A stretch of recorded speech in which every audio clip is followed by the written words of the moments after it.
Welcome to Your Next Chapter, the podcast diving into the transformative impact of storytelling through podcasting.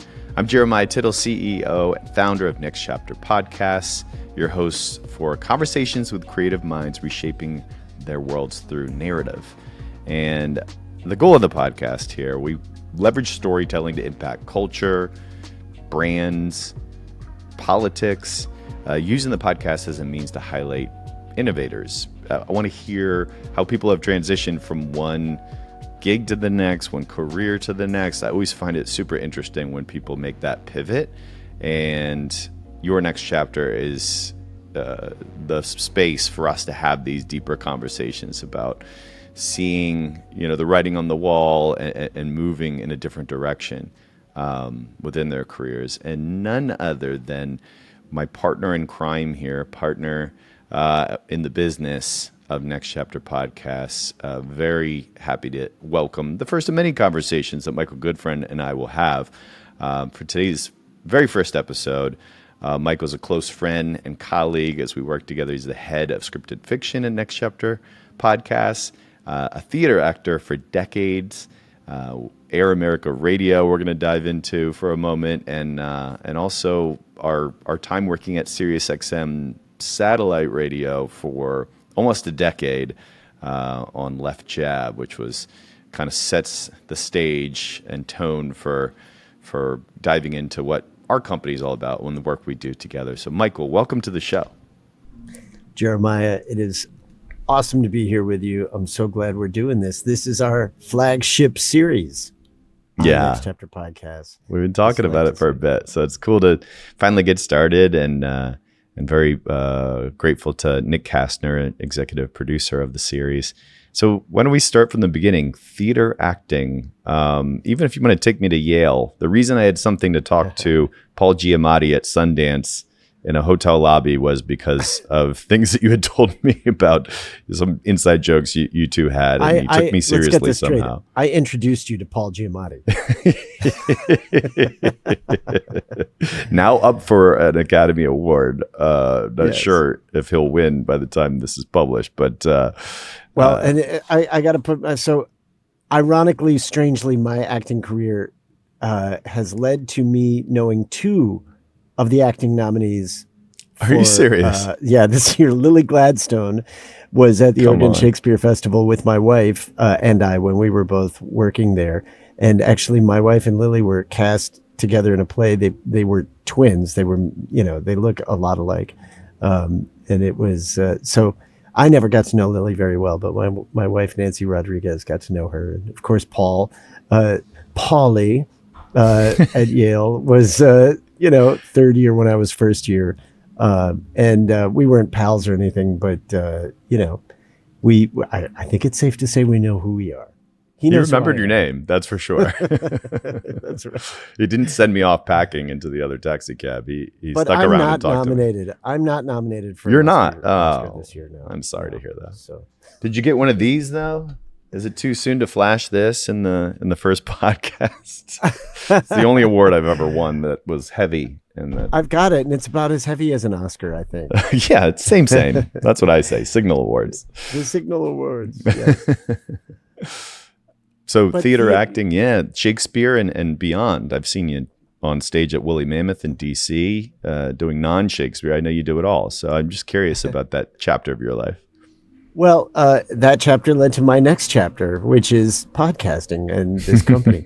I like to say that actors are ultimately they're storytellers, and that's how this craft was described to me by one of the very first people who I admired as an actor, who was a comedic actor at American Players Theater, a man named Ted Sweats. And he came to our school. I grew up right near American Players Theater, and I went to River Valley Junior High and High School in Spring Green, Wisconsin. And one of the actors from the core company at American Players Theater, Ted Sweats, came in and talked to us, to my class, my English class, and said, acting is storytelling. And I've never forgotten that. And I think it's a really logical progression to go from stage to something like podcasts, where, I mean, podcasts are stories. And I just had the great good fortune of meeting somebody named Chris Ryan, who's one of the OG podcasters. He's on Joe Rogan's show pretty regularly. He interviewed somebody who I am actually doing a podcast with, somebody who became a Rinpoche. And in his interview with the Rinpoche, he said that he believes that podcasts are akin to the printing press in terms of revolutionizing how we tell stories. Wow. The democratization of content, which is exactly why I wanted to do these Shakespeare podcasts.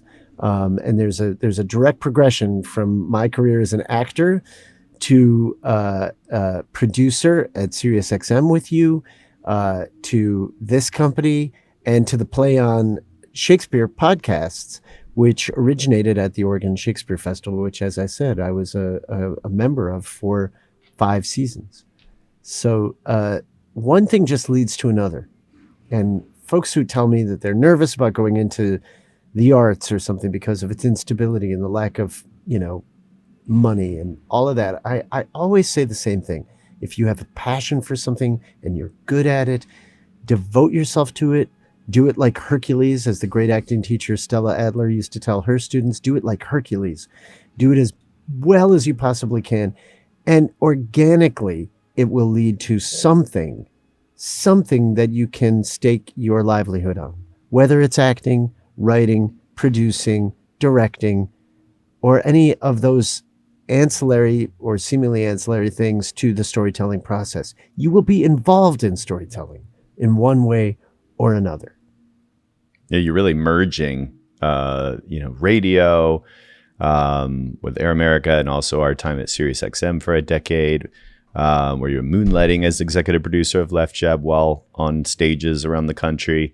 And so we could talk about that, because it was because I was bartending in Los Angeles.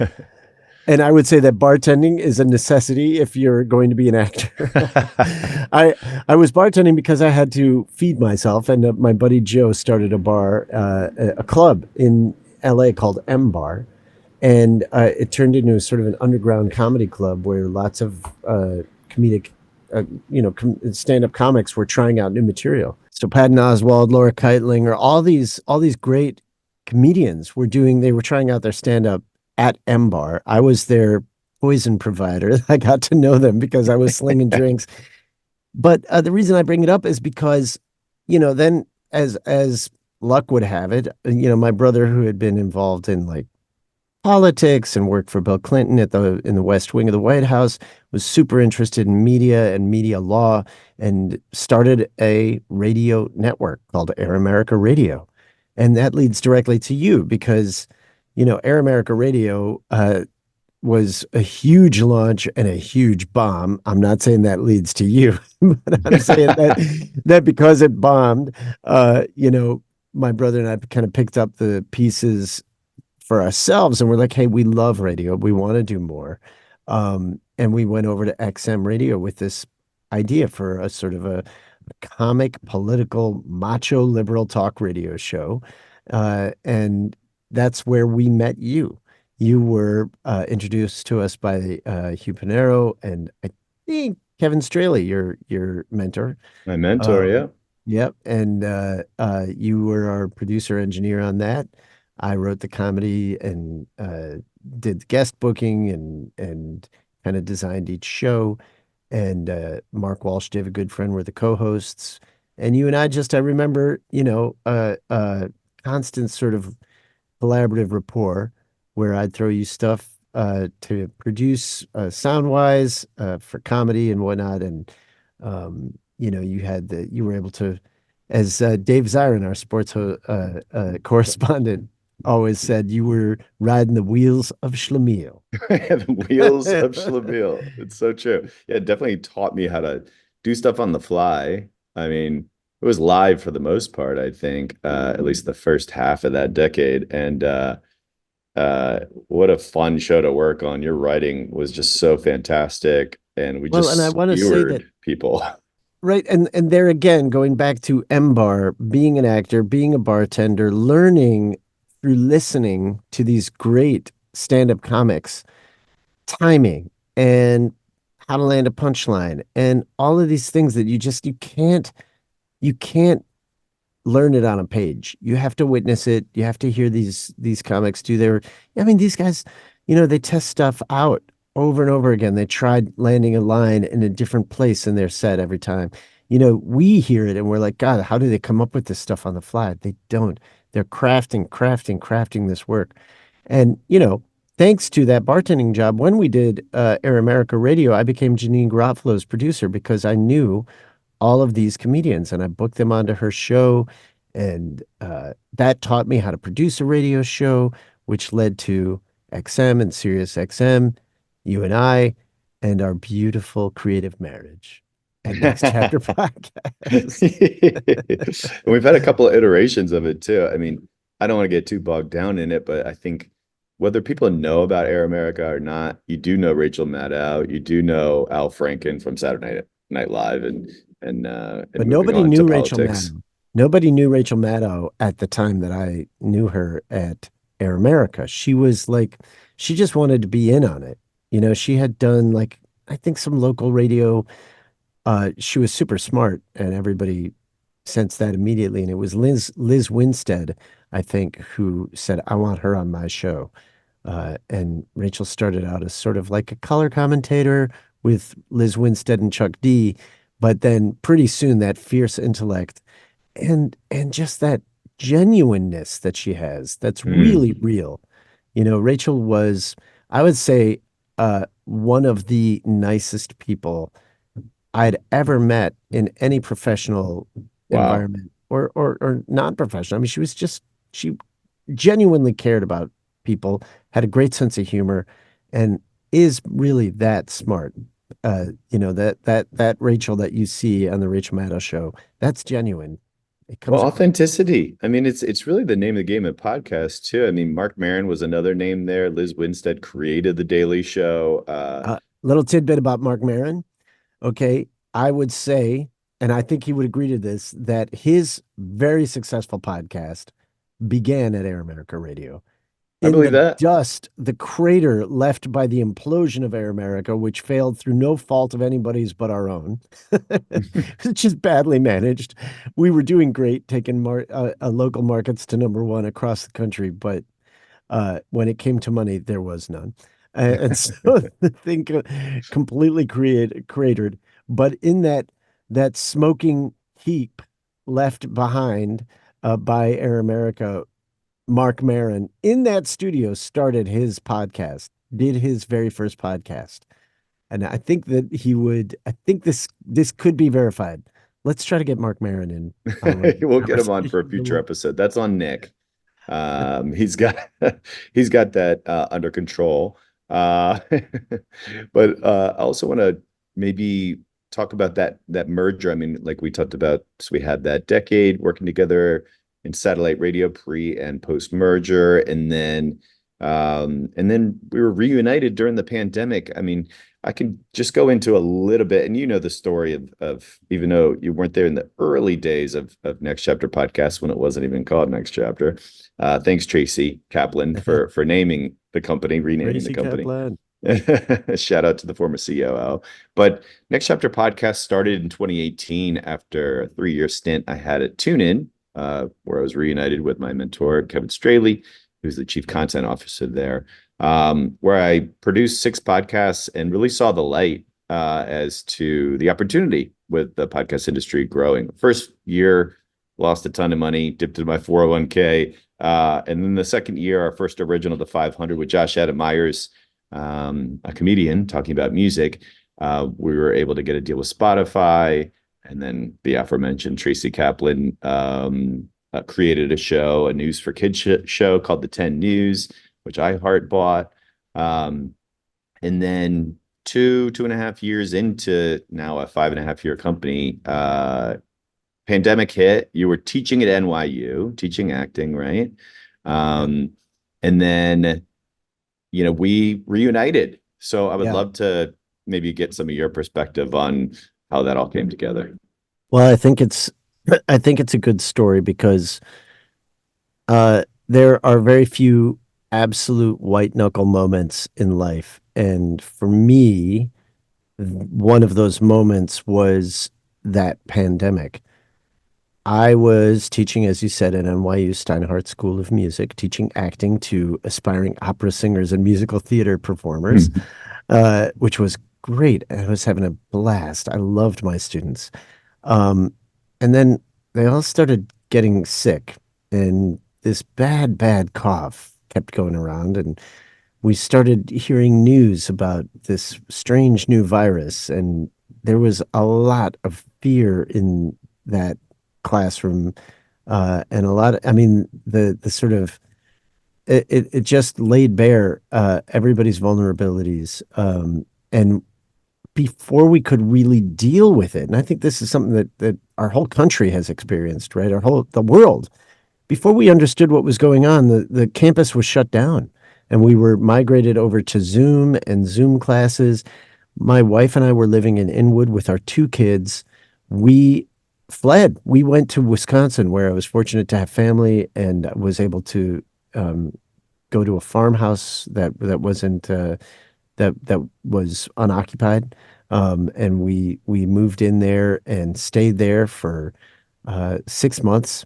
Um, and during that time, so I finished teaching my acting class on Zoom, and then I was told that that class was no longer going to be offered the next semester. They were saving money, they were doing cutbacks, so I lost my teaching job, and I had no means of making any money. My wife had theater jobs lined up. She, as I said, is an actor as well, but all of those jobs were canceled because all the theaters closed. So there we were with no jobs, no income, we were on a cliff. And at around that time, a friend of mine who is an actor, uh, who is plays Lalo in Better Call Saul, a guy named Hmm. Tony Dalton, a great actor and a great friend, said, "Hey, I want to do a two-hander, a two-person play with you in New York when all this is over." And it got me to looking for scripts that two middle-aged guys could do together. And that led me to getting in touch with a bunch of writers and colleagues from the theater world, asking what they had that might work for us, which led me to a buddy of mine named Kevin Henderson, who is a writer and an actor. And he was the one who told me that he was writing podcasts, scripted fiction for podcasts, podcast series. And he had a series that he wanted to get produced, which brought me back to you, Jeremiah. I knew about your podcast production company, and you and I started talking about Kevin's script and about the need for fictional, scripted fiction in your podcast company. And with our history, it was no brainer that I would take this on and start, you know, uh, uh, generating content in scripted fiction for what became Next Chapter Podcasts. Kevin's script was one of those. We made it into a series called In the Cards, with Connor Ratliff, Steve Boyer, Lila Robbins, performed very well. It's an excellent series, and then of course the Play On podcasts. So it was one of those things where the worst imaginable thing, not the worst imaginable thing, but a very, very frightening moment For sure. turned into a huge opportunity, which I am really, really loving doing right now.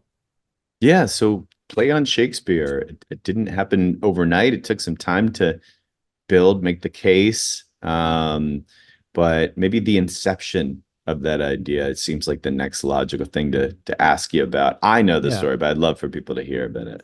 sure. So at the Oregon Shakespeare Festival, as an actor, I was cast in what were called translations of Shakespeare's plays. Uh, One of the sort of visionary patrons at Oregon Shakespeare Festival, a guy named Dave Hitz, uh, who I think safe to say has struck it rich as an entrepreneur, wanted to hear what Shakespeare's plays might sound like to uh, contemporary Americans if they were translated in the same way that like a contemporary non-English speaking person might hear them, translated by one of the great writers in their language. So, if you could think of somebody who speaks Russian or Spanish or Japanese, hearing Shakespeare, right, or seeing a Shakespeare play, but it's been translated by a contemporary writer from their culture. He wanted to kind of experiment and see what Shakespeare's plays might be like if a lot of the esoteric Old English was translated by contemporary American writers. And Louis Douthit, who's a dramaturg and I would call her a doula of new theater, Love uh, it. a real scholar and just a great enabler of creativity from writers, revered by a lot of contemporary writers, uh, kind of took the helm with this.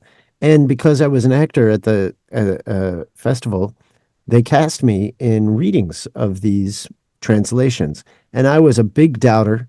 I didn't like them on the first read. I knew a lot of them in the original Shakespearean English. And I don't think there's any replacing those words when you really, really understand their meaning and the multiplicity in their meanings. But I did experience a real appreciation from the audience listening, hearing, watching for the first time, like a translation of King Lear by Marcus Gardley, where words that nobody would understand had been translated into contemporary English and had an immediate impact on audiences. And when you and I started working together at what is now Next Chapter Podcasts, I knew right away, like we needed to anchor this fiction division in something really, really solid, really good, something that as I put it, would provide a foundation for storytelling, for the type of storytelling we wanted to do, lasting storytelling that is democratized, that, you know, crosses the threshold, the Rubicon between, heady esoterica and really impactful, immediate, contemporary feeling stories. And I thought, man, those Shakespeare translations, they would work really, really well in an audio only medium like podcasting. And I thought, if they were serialized, like if you could take Shakespeare's plays and make them digestible, to a listener, a podcast listener, especially somebody who's attuned to listening to 20, 30-minute episodes of content in their morning drive or on the subway or walk to school or whatever, then there we could break into a whole new wide audience of people who would appreciate these stories in a whole new way. And so the idea caught on. I mean, we pitched it to Dave and Ken Hitz and the Play on Shakespeare folks, Louis Douthit, Taylor Bailey, um, and they went for it. They loved it. They loved the idea. They got it. And they commissioned us with an incredible commission of 8 titles, and they became they went out to the world and were a hit. We're now on our 14th title, and Yeah. you probably know better than me. We've got what 2.2 million downloads worldwide in less than 4 years, or just Yeah. over 3 years. Amazing. I mean, I never in a I didn't think we'd reach 1 million downloads ever, and or that it would be at least 10 years, and here we Yeah. are. Something about the innovation of podcasting. Yes, it's a return to like this old, you know, radio teleplays sort of thing, radio plays. And then on top of that, the innovation of what Play on Shakespeare was built to do at Louis and Hitz and Taylor, what they did by going beyond just an adaptation, but this modernization, the translations, it's just really special. And I think that's why it has worked. It's because of the attention to detail and all these fantastic playwrights with majority, minority. makes a lot of the productions. I mean, it's very special, and I feel so grateful to be a part of it. And I think we're going to have a chance to talk more about various different projects we're working on, and go deeper maybe into play on in future conversations. I'm going to keep the podcast kind of bite size and tease ahead to some of the other conversations that we're gonna have. But I just I know it's a bit heartbreaking, but there is a silver lining to talk about what happened during the pandemic and kind of that pivot. I think it just like is a perfect microcosm of what we're looking to do with the podcast and these conversations with people. Not always asking people what their lowest point was necessarily, but how did you make a transition when something was working for you, and then all of a sudden, whether it's a pandemic or something else, you got to figure it out. Yeah. So I'm Well, so glad we reunited, and this is working. We just renewed for another 2 years with Play on Shakespeare and yep, we'll have a lot 22 of other cool titles in another two projects. years. I gotta say, like, I went into acting partially for the thrill, right? Not just the thrill of Sure. being on stage and in front of the camera or whatever, but the thrill of the life. Right. I think living on a sort of a knife edge, as a Buddhist teacher once told me, makes your way of living much more focused and much more. Uh, you when you learn to live with a certain level of risk and uncertainty, you sort of tend to get more out of life. And it's those white knuckle moments, those times that really test us, where fate and our own ingenuity can really be our saving grace.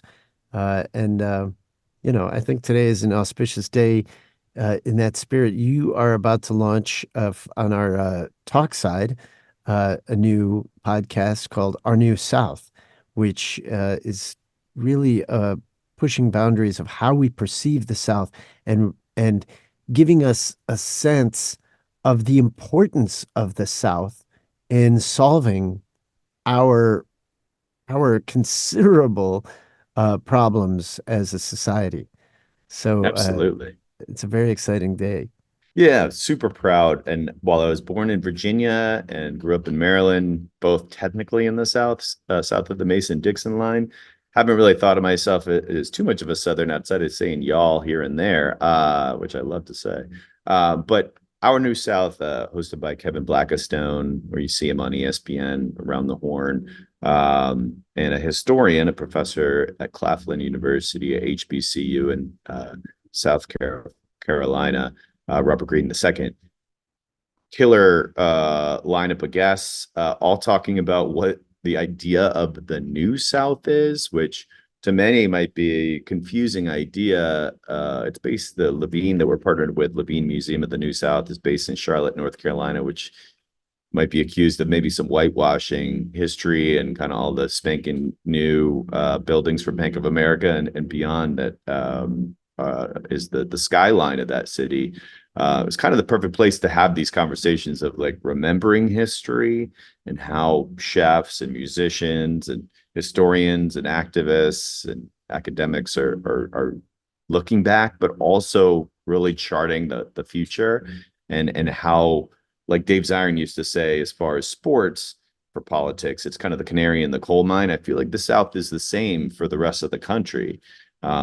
This combination of remembering history, going deep into culture, but also that there's something new happening. There's a reverse migration of African Americans going back to Black people are going back to the South and populating not just Atlanta, but a bunch of these cities. So yeah, it's a really interesting study on what's happening to the culture of this country. And so I'm super proud of it. Our New South, check it out. Other plugs, play on podcasts. Check out our Shakespeare series that Michael's just doing a tremendous job on.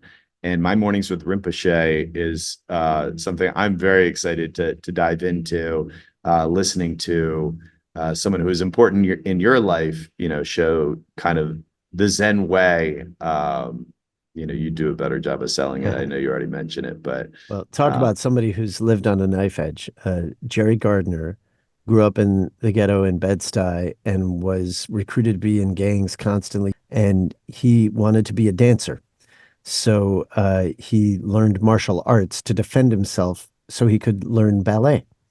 And in his study of martial arts, he became a black belt, seventh sash in Taekwondo. He is a martial arts expert in jujitsu and I think karate and several others, Tai Chi, lots and lots of different forms of martial arts. And through that pursuit and that discipline as both a martial artist and a performing artist, he delved into the spirituality that sort of links all of that, Buddhism, and became a Zen Buddhist. I guess it's you can't call anybody who's Zen Buddhist a master, I don't think, but he is a master of the Zen Buddhist tradition. He is a Rinpoche, which is technically the reincarnation of a great teacher. That's the meaning I've heard. And his life story is really incredible. And you get it in bits and pieces in this series, but mostly he just teaches how to live. And it's very, very helpful to anyone who's in, like all of us, we're all stressed out right now. I think there's a lot of reasons to be fearful. And hearing Rinpoche talk is really, really reassuring and comforting. My Mornings with Rinpoche. Check that out. I'm very excited about it, and I'm excited for our next conversation, Michael. Thank you to everyone for listening to this episode of Your Next Chapter. Leave a 5-star review if you would. It's hosted by me, JT, Jeremiah Tittle, executive produced by Nick Kastner, and we're starting with a couple episodes, then dropping one every other week. So follow the feed, follow the show, and thanks so much for listening.